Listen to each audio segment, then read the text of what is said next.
Moi, j'ai choisi de m'en aller en DEP. J'avais déjà suivi un cours au cégep en santé animale. Au cégep, on se trouve à faire beaucoup plus une formation générale. Il y a beaucoup de cours, c'est beaucoup plus théorique. Alors moi, je m'en allais plus vers un côté pratique, vu que je suis meilleure en pratique finalement. Je trouve qu'on développe plus une aptitude de travail immédiatement. La formation professionnelle était plus précisément ce que je voulais pour arriver sur le marché du travail rapidement. Je voulais savoir qu'est-ce qu'était la caméra, qu'est-ce qu'étaient tous les appareils électroniques, parce que je faisais aussi du montage de scène. Je voulais être sûr de bien comprendre le filage, comment il se faisait, autant pour le son, être capable de réparer un son vraiment polyvalent sur toute la ligne, être un homme à tout faire. Mon nom est Stéphanie Martin, j'étudie en réparation d'appareils électroniques audio-vidéo à Compétences 2000. Mon nom est Danick Parizeau, je suis à Compétences 2000 dans le programme de réparation d'appareils audio et vidéo. Mon nom est Francis Bigras, je suis un cours à réparation d'appareils électroniques audio-vidéo à Compétences 2000.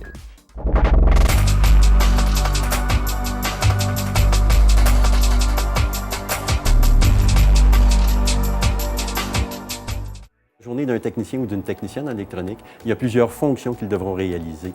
Entre autres, la réparation d'appareils à domicile. Ça pourrait être la conception aussi dans une entreprise qui fabrique de l'équipement en électronique. On va avoir aussi la réparation en atelier dans des centres de services autorisés pour différentes compagnies, pour des produits commerciaux et résidentiels. En plus de la réparation, on peut l'installer chez les clients.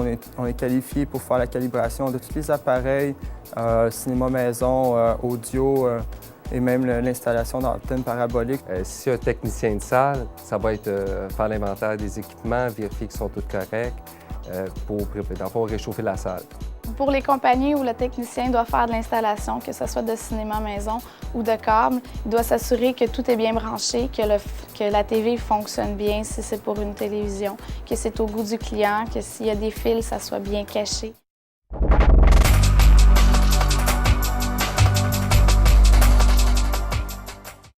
Pour réussir une formation technique en électronique est évidemment la minutie, l'esprit analytique, puisque les techniciens ou techniciennes devront réaliser des diagnostics sur différents appareils, soit pour l'installation, les conditions d'installation, ou entre autres les réparations à domicile ou en atelier. Encore là, l'esprit analytique est important. Pas être trop nerveux, parce que déjà là, juste pour faire la soudure, c'est très dangereux. Ou si aller jouer dans une télévision puis que tu es trop stressé, mais là, tu peux très bien pogner des grands chocs. C'est beaucoup de précision, c'est petit.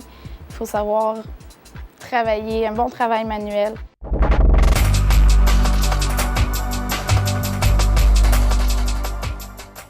Le DEP en électronique est une durée de 1800 heures, répartie sur 3 semestres et demi, donc sur une durée de 20 mois. Les différentes choses qu'on apprend dans notre formation touchent tout ce qui a trait à l'audio-vidéo, autant les appareils, amplificateurs, DVD, que la télévision. On apprend les principes de base, composante par composante. On apprend à changer les pièces quand on trouve qu'il y en a une de défectueuse. On fait de la soudure en surface. Plus la formation avance, plus on en a à faire. On va aller faire antenne parabolique. Par la suite, on a des cours pour pouvoir partir notre propre compagnie. Un cours, on apprend comment monter un inventaire, faire des factures. À la fin de la formation, il y a un stage aussi qu'on va suivre. C'est 2 semaines qu'on part, puis on choisit une place en particulier où est-ce qu'on veut suivre le stage, vers quoi qu'on aimerait mieux s'orienter. Tu peux très bien aller pour l'électronique de voiture, pour l'électronique de scène, pour les appareils électroniques domestiques. Tu peux très bien aller faire du filage, du câblage, du système de sécurité. Les professeurs qu'on a à Compétences 2000 sont sûrement parmi les plus compétents. On a un module qui parle, admettons, de vidéo, télévision. On va avoir le spécialiste dans l'école qui traite de la télévision. Si on tombe en vidéo, on va avoir le spécialiste du vidéo. Les professeurs, ils sont toujours là, chaque fois qu'on a besoin d'eux autres. Si on a besoin de rester plus tard à l'école, ils vont venir nous aider. Il y a toujours des journées de récupération, des journées de perfectionnement pour les étudiants aussi. Si tu as le goût de retourner, d'avoir le local, justement pour essayer de réparer un appareil. La relation entre les enseignants et les étudiants doit être proche, puisque un de nos buts est de développer différents savoirs, entre autres le savoir-être, puisque lorsqu'il y a des étudiants en difficulté, ça fait partie de notre tâche de leur donner toutes les informations nécessaires et même les locaux aussi. On met à la disposition des locaux à l'extérieur des heures normales de l'école pour qu'ils puissent se développer continuellement. Je suis vraiment contente de faire ce que je fais. C'est vraiment un milieu que j'aime. Je suis capable de m'en rendre compte directement à l'école, vu que c'est de la pratique. On amène nos appareils, on les répare, on a une fierté d'avoir réussi à réparer, de voir que ça fonctionne à nouveau lorsque c'était brisé. C'est ce que j'aime le plus faire de mes doigts, dévisser des vis, souder des fils. C'est vraiment ma passion. Quelqu'un qui aime ça, les petites choses, la minutie, puis qui est patient, c'est ici qu'il va trouver ce qu'il préfère faire dans la vie.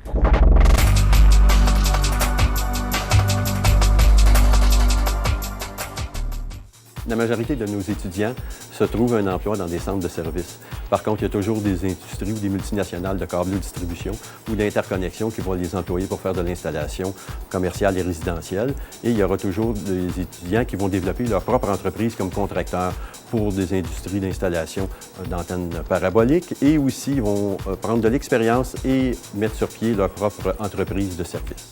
Quel genre d'employeur que je peux avoir? C'est gros, là. Je peux avoir des grands employeurs, je peux avoir des petits employeurs. Je peux très bien partir de ma propre business. Il y a beaucoup d'avenir. La technologie est présente de plus en plus dans nos vies. On visite des compagnies, ils ont déjà besoin de nous, ils nous demandent déjà, ils veulent, au moment des stages, c'est les compagnies qui appellent. Du jour au lendemain, ça va tout le temps un nouveau défi. Tu as quelque chose, il faut que tu répares. Ça, c'est à cause que quelqu'un qui n'a pas été capable de réparer. Tu sais que tu dis, moi, je suis un cours là-dessus. C'est pas à cause que tu es plus wise. C'est juste à cause que tu es donné à peine à être pratique là-dessus, savoir comment ça se répare. Depuis que j'ai commencé mon cours, j'ai absolument aucun doute de ce que je fais. J'adore ce que je fais. Plus j'en apprends, puis plus je vais en apprendre.